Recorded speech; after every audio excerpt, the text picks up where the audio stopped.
नमस्कार मित्रों, Kota online classes में आप सभी का स्वागत है। मित्रों, आज हम बात करेंगे, हमारा जो काव्य हेतु चल रहा है, फर्स्ट ग्रेड का टॉपिक है और पीजीटी टीजीटी सभी में आता है साथियों, तो इसमें घबराने की बात नहीं है और मैं पूरा कोर्स आप लोगों का ज़रूर करवाऊंगा, ये मैं हमेशा बोलता आया हूँ। इसी के साथ मित्रों मैं आपसे ज़रूर कहूँगा कि जो टेस्ट सीरीज मैंने कोटा ऑनलाइन क्लासेज ऐप पर जो डाली है, फर्स्ट ग्रेड के लिए, सेकंड ग्रेड के लिए, पीजीटी टीजीटी के लिए, जिसके लिए भी आप उसे ज्वाइन करना चाहते हैं ज़रूर ज्वाइन कीजिए, बहुत बढ़िया है। और कोटा ऑनलाइन क्लासेस जो ऐप है उसे ज़रूर डाउनलोड कर लीजिएगा आप लोग, और लिंक जो है डिस्क्रिप्शन में, इन वीडियो की डिस्क्रिप्शन में आपको लिंक मिल जाएगा, वहाँ से डाउनलोड आप कर सकते हो। ठीक है, ऐप को डाउनलोड करने से देखो, टेस्ट सीरीज ज्वाइन करो ना करो, लेकिन जो ये मैं पढ़ा रहा हूँ इनकी पीडीएफ आपको जो है कोटा ऑनलाइन क्लासेज ऐप के ऊपर ही मिलेगी, फ्री मटेरियल वाले ऑप्शन में। तो ठीक है मित्रों, तो आप ज़रूर ज्वाइन कीजिएगा। और समझदारी की बात यही है कि आपने अगर एक टीचर के ऊपर विश्वास दिखाया है तो उसी से ही जुड़े रहें, इधर उधर नहीं भगें, दोस्तों को ज़रूर बताएं साथियों। इसमें मेरा कोई लोभ लालच नहीं है, आप लोगों के लिए 151 रुपये की टेस्ट सीरीज है, कोई बड़ा कोई धन माया वाली बात उसमें नहीं है, कौन देता है साथियों। तो ये भला मानिए ऑनलाइन का ज़माना है, आप लोगों को मिल जाती है। चलिए, हम लोग जो है काव्य हेतु पढ़ रहे हैं मेरे मित्रों, और काव्य हेतु में आज का जो टॉपिक रहेगा, हम लोगों ने काव्य हेतु जो 3 मुख्य काव्य हेतु थे उनमें से एक, अब पहला वाला काव्य हेतु जो प्रतिभा वाला काव्य हेतु था वो हम लोगों ने कर लिया है। और आज जो इस वीडियो में हम लोग करने वाले हैं वो 2 काव्य हेतु अभी इम्पोर्टेंट जो हैं, 3 मुख्य माने गए हैं। वैसे तो मैं आपको पूरी सारणी लिखाऊंगा, किस किस ने कौन कौन से काव्य हेतु माने हैं, पूरी की पूरी सारणी आप लोगों को लिखाने वाला हूँ। ठीक है मेरे मित्रों, तो समझने की कोशिश कीजिएगा। अब दूसरा काव्य हेतु हम लोग आज करेंगे, और मैंने आपको पहले भी बता दिया है कि मैं मेरे नोट्स के माध्यम से आप लोगों को पढ़ा रहा हूँ, जो मैंने पढ़े हैं, और ने भी बहुत सारों ने पढ़े हैं। और नोट्स अगर कोई मंगवाना चाहते हैं, हिंदी साहित्य के इतिहास के नोट्स, या 8000 प्रश्नों का संकलन, या फिर 1 लाइनर क्वेश्चन, कोई भी जो भी आपको मंगवाना है, काव्य शास्त्र वगैरह मंगवा सकते हैं, चलेगा। दूसरे नंबर पर हैं व्युत्पत्ति। अब मित्रों क्या है, व्युत्पत्ति जो है एक तरह से इसको कह सकते हैं निपुणता। क्या कहेंगे, व्युत्पत्ति मतलब निपुणता वाली बात इसमें हम लोग करेंगे। निपुणता कहें या उसकी पांडित्य उसके अंदर कहें या विद्वानता उसके अंदर कहें, ये सारी बातें इसमें आ जाती है। तो निपुणता इसके बात करेंगे, ठीक है। निपुणता, व्युत्पत्ति मतलब निपुणता की बात हम लोग इसमें करते हैं, या फिर एक तरह से पांडित्य भी हम लोग इसको कह सकते हैं, या फिर इसको विद्वान वाली बात भी हम लोग इसको कर सकते हैं। ठीक है, तो ये सारी चीज़ें इसके अंतर्गत आ जाती है मित्रों। या फिर अगर मैं इसका तात्पर्य वाली बात अगर करता हूँ, तो तात्पर्य वाली बात अगर करूँ तो बहुज्ञता, एक ही वर्ड में हम लोग इसको समाहित कर सकते हैं, बहुज्ञता, यानी कि जिसको बहुत ज्ञान हो। ठीक है, तो लिखिएगा बहुज्ञता। मित्रों, बहुत सटीक और शालीनता वाले नोट्स हैं, आपको पढ़ना है, लिखना है और अपने व्यवहार में उतारना है, समझना है, कहीं भटकने की ज़रूरत नहीं है। मैंने वादा किया है, वादा निभाना मेरा काम है, लेकिन मेहनत करना आपका काम है। ठीक है साथियों, तो ध्यान रखिएगा। चलिए लिखिए इसमें, कविगण, जो कविगण है साथियों, कविगण व्याकरण, धर्म, दर्शन, कविगण व्याकरण, धर्म, दर्शन, राजनीति, समाज, राजनीति, समाज, इतिहास आदि, इतिहास आदि शास्त्रों का पठन कर, शास्त्रों का पठन कर कवि कर्म में उनका प्रयोग करते हैं, उनका प्रयोग करते हैं, जिसे व्युत्पत्ति कहा जाता है। देखो समझने की बात है, मैंने एक लाइन में लिख दी है कि जो कविगण होते हैं, वो किसका, व्याकरण का, धर्म का, दर्शन का, राजनीति का, समाज का, इतिहास का, इन सभी का वो क्या करते हैं, पठन करते हैं। किसके माध्यम से, किताबों के माध्यम से, शास्त्रों के माध्यम से, इन सभी का वो पठन करते हैं और फिर कवि कर्म में उनका प्रयोग करते हैं। तो बहुगेते वाली बात हुई ना, बहुगेता हुआ नहीं हुआ, देखो इसमें व्याकरण, धर्म, दर्शन, राजनीति, समाज सभी तो आ रहे हैं, इतिहास, तो बहुगेता हुआ। तो कहने का मतलब हुआ कि व्युत्पत्ति मतलब निपुणता, निपुणता मतलब बहुगेता, ठीक है। तो उसको ही व्युत्पत्ति जो है काव्य हेतु कहा जाता है। तो बात समझ में आ गई होगी आप लोगों ने। और आचार्य मम्मट ने लिखा भी है, जो आचार्य मम्मट हैं उन्होंने लिखा भी है। क्या लिखा है साथियों, आप लिखिए, लोक काव्य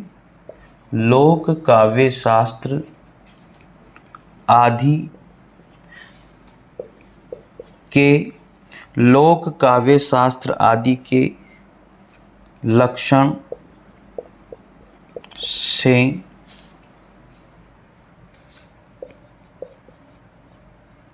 प्राप्त ज्ञान निपुणता है। क्या लिखा है इन्होंने, लोक काव्य शास्त्र आदि के लक्षण से प्राप्त ज्ञान ही क्या है, निपुणता है।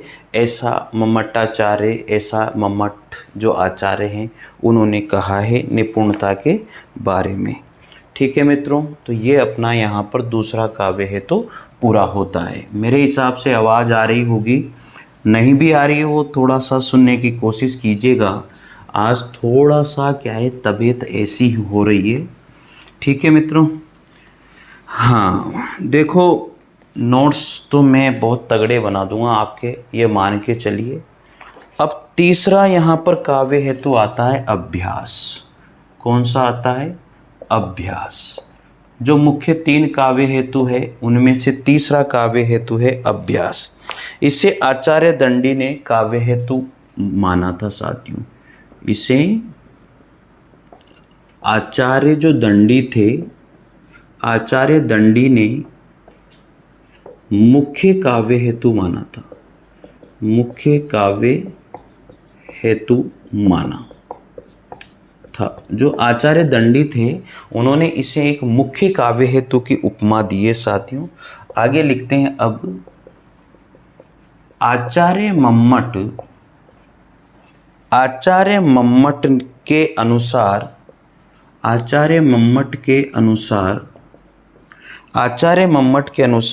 काव्य कला विशारद के समीप रहकर काव्य कला विशारद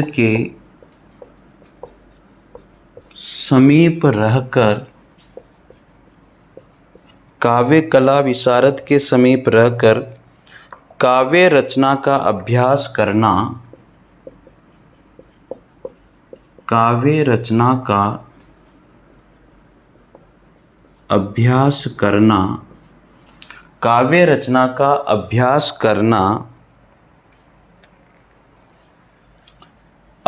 करना ही क्या है, तीसरा काव्य हेतु है। तीसरा काव्य हेतु क्या है, अभ्यास ही है। तो याद रखना साथियों, आचार्य मम्मट कहते हैं कि काव्य कला के जो विशारद हैं, विशारद मतलब उसको बहुत जानने वाले हैं, उनके समीप में रह कर के प्रैक्टिस करना ही क्या कहलाता है, अभ्यास काव्य हेतु कहलाता है। तो ये तीसरा काव्य हेतु था साथियों। इसमें और चीज़ें आप लोगों को लिखनी है। राष्ट्र कवि मैथिली शरण गुप्त ने आचार्य महावीर प्रसाद, आचार्य महावीर प्रसाद द्विवेदी की छत्र छाया में रहकर काव्य रचना का अभ्यास किया और राष्ट्र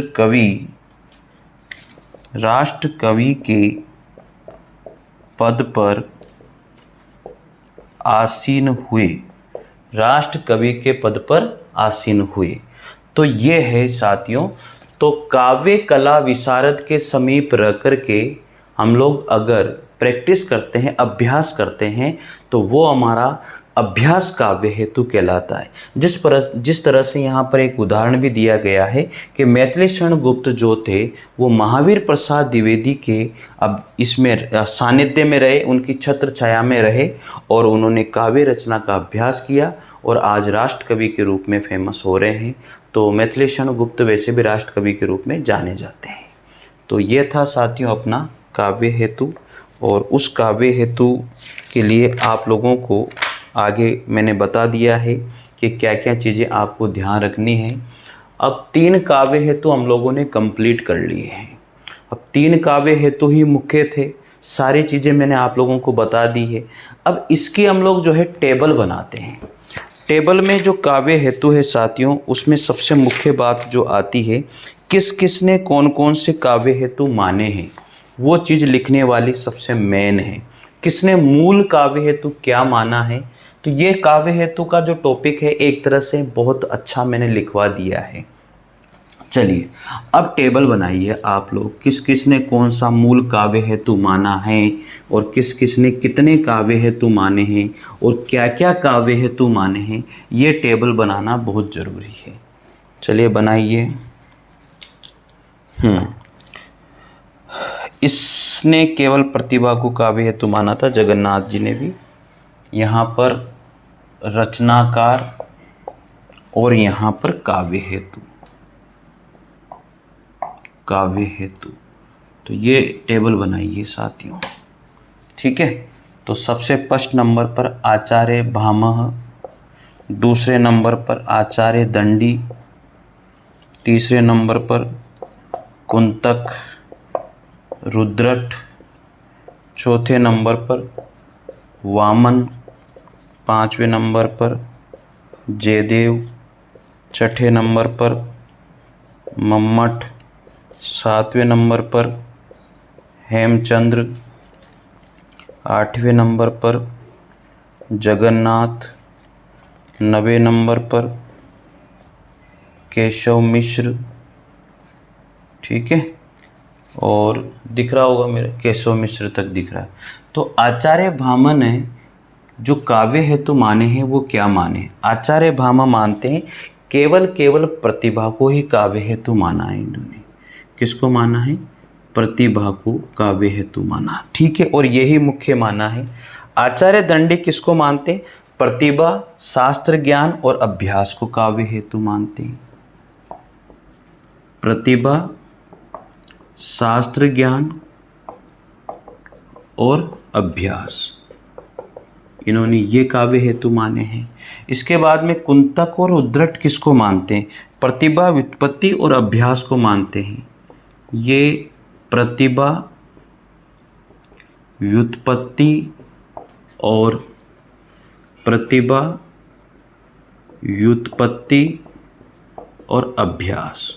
अभ्यास को ये काव्य हेतु मानते हैं, ठीक है।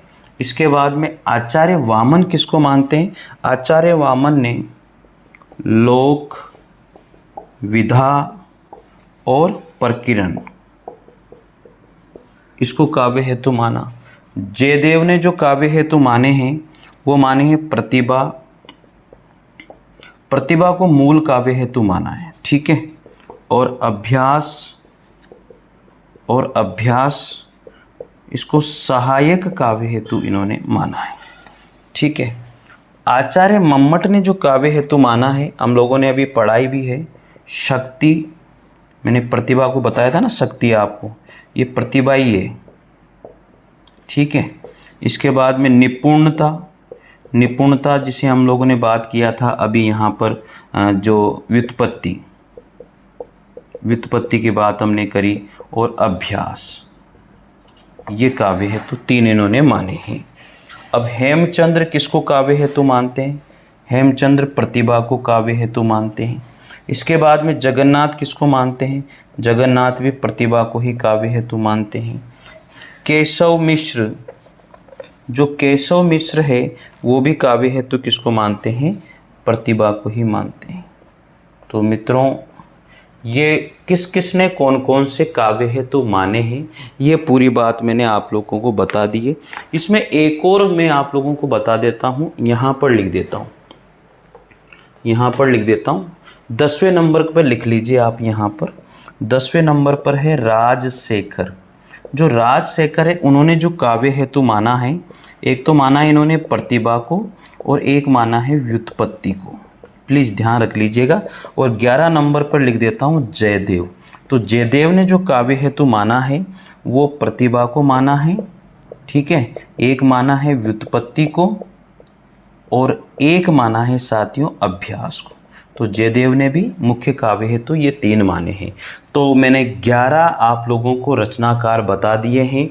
इन 11 रचनाकारों ने कौन कौन से काव्य हेतु माने हैं ये एक साथ मैंने लिख दिए साथियों। तो सिंपल तरीके से क्वेश्चन आता है इसमें, ऐसे क्वेश्चन नहीं पूछा, आपको क्वेश्चन पूछा जाएगा निम्न में से काव्य हेतु हैं। तो 3 काव्य हेतु याद रखिए आप लोग साथियों, केवल 3, एक तो प्रतिभा, और दूसरा मैंने आपको बताया व्युत्पत्ति, और तीसरा आपको बताया अभ्यास, और एक कोई और ऑप्शन में वो देगा। फिर एक आपसे क्वेश्चन पूछा जाएगा, आचार्य मम्मट के अनुसार मुख्य काव्य हेतु किसको माना गया है? तो आचार्य मम्मट ने मुख्य काव्य हेतु प्रतिभा को माना है। या फिर ये क्वेश्चन डायरेक्ट पूछ लिया जाए कि मुख्य काव्य हेतु किसे कहा जाता है, तो वो प्रतिभा ही मुख्य काव्य हेतु है।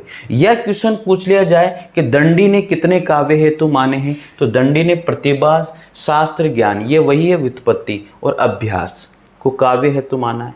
शास्त्र ज्ञान की बात अगर करें तो ये व्युत्पत्ति वाली बात की जा रही है, ठीक है ना भाई, इसमें घबराने वाली बात नहीं है, बहुज्ञता या निपुणता। इसी तरह से वामन ने कौन से काव्य हेतु माने? लोक विद्या प्रकीर्णन। जयदेव ने प्रतिभा को मूल काव्य, अभ्यास को सहायक माना है। तो सारी चीज़ें ले दे करके वहीं आ जाती है, ठीक है। तो इसमें घबराने वाली बात कुछ भी नहीं है और आपको घबराना भी नहीं चाहिए। देखो, मैं वैसे तो आप लोगों को बता दूं, मैं बहुत कुछ भरवा सकता हूं इसमें, भरवाने वाले अगर बात करते हो ना तो बहुत कुछ भरवा सकता हूं, लेकिन मुझे इतना भरवाना ही नहीं है। बात समझ में आ रही है? तो मुझे इतना भरवाना ही नहीं है क्योंकि क्वेश्चन इतना पूछा जाता ही नहीं है। तो जो बातें मैंने आप लोगों को बताई है, जो चीज़ें मैंने आप लोगों को पढ़ाया है काव्य हेतु में, तो मित्रों यही है काव्य हेतु। तो मैंने 2 आप लोगों को पढ़ा दिए हैं, काव्य प्रयोजन मैंने पढ़ा दिया, काव्य हेतु मैंने पढ़ा दिया। अब अगला जो वीडियो आएगा आप लोगों के पास वो काव्य लक्षण का आएगा, ठीक है मित्रों। तो काव्य लक्षण को अच्छे से हम लोग पढ़ेंगे क्योंकि वहाँ से सूत्र वाले क्वेश्चन भी पूछे जा सकते हैं, ठीक है। तो काव्य हेतु के लिए इतना ही आप लोगों को पढ़ना है, इससे बाहर कुछ भी नहीं जाएगा। और मित्रों, मैं आप लोगों से एक बात फिर ज़रूर कहूँगा, जो टेस्ट सीरीज मैंने लागू करी है, टेस्ट सीरीज मैंने लॉन्च करी है कोटा ऑनलाइन क्लासेस ऐप के ऊपर, उन टेस्ट सीरीज को ज़रूर ज्वाइन कीजिएगा साथियों। और जो मैं पढ़ा रहा हूँ इन सभी की PDF आपको कोटा ऑनलाइन क्लासेस ऐप के ऊपर फ्री मिलेगी। आपको टेस्ट सीरीज ज्वाइन करने में या नोट्स नहीं मिल रहे हैं, उसको किसी में भी कोई भी दिक्कत आए, कोटा ऑनलाइन क्लासेस ऐप के ऊपर अगर कोई भी प्रॉब्लम आ रही है तो इस नंबर पर संपर्क करें 9929261623। इस नंबर पर संपर्क कर लीजिए। मैं ही इस नंबर को हैंडल करता हूँ, सारी बात मैं ही करता हूँ, कोई अन्य व्यक्ति इसको नहीं उठाता है। तो मित्रों, थोड़ा सा विश्वास कीजिए और विश्वास के साथ आगे बढ़िए, ज़िंदगी संवर जाएगी। आपने मेरे ऊपर विश्वास किया है तो विश्वास कीजिए, जो मैं लिखाऊँगा, जो मैं समझाऊँगा, मतलब ये मान के चलिए रामबाणी साबित होगा। नोट्स बनाते जाइए, पढ़ते जाइए, ठीक है साथियों। तो ऐप डाउनलोड कीजिए, टेस्ट सीरीज को ज़रूर ज्वाइन कीजिए, नोट्स ज़रूर मंगवाइए, काव्य शास्त्र के नोट्स मंगवाने हो, हिंदी साहित्य के नोट्स मंगवाने हो, जिसके भी। तो ठीक है मित्रों, स्क्रीनशॉट ले लीजिए। Thank you.